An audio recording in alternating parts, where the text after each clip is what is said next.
اگر وزیر اعظم کا ایئر کرافٹ مڈ ایئر میں ہوتا اور اس طرح کا حملہ ہوتا تو پھر اس کا ذمہ دار کون ہوتے؟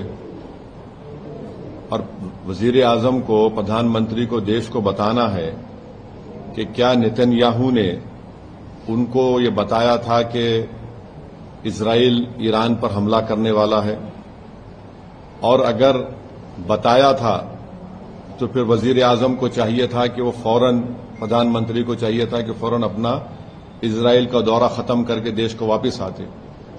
میں اس لیے کہہ رہا ہوں کہ اٹل بہاری واجپئی 1979 میں چائنا گئے تھے، اور جب ویتنام پر حملہ ہوا اٹل بہاری واجپئی واپس آ گئے دیش کو۔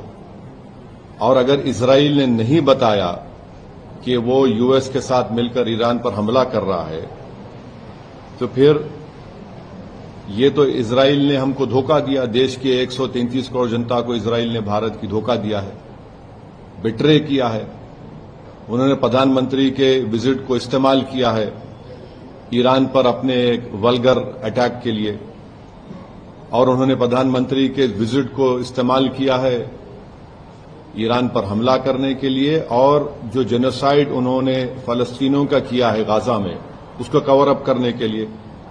اور تیسرا اس میں میسج یہ جائے گا کہ بھارت ایران کے ساتھ نہیں کھڑا ہے، بھارت اسرائیل کے ساتھ کھڑا ہے۔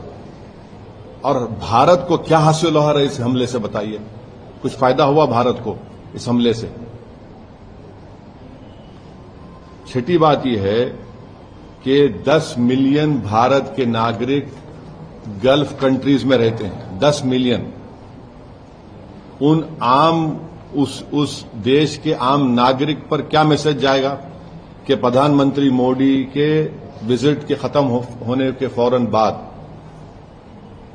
اسرائیل نے ایران پر حملہ کیا۔ اب آپ دیکھیے بحرین میں حملہ ہو گیا، قطر میں حملہ ہو گیا، سعودی عربیہ پہ حملہ ہو سکتا ہے۔ تو یہ وہاں کی جنتا کو ہم کیا پیغام دے رہے ہیں؟ ہم تو ہمیشہ نیوٹرل تھے،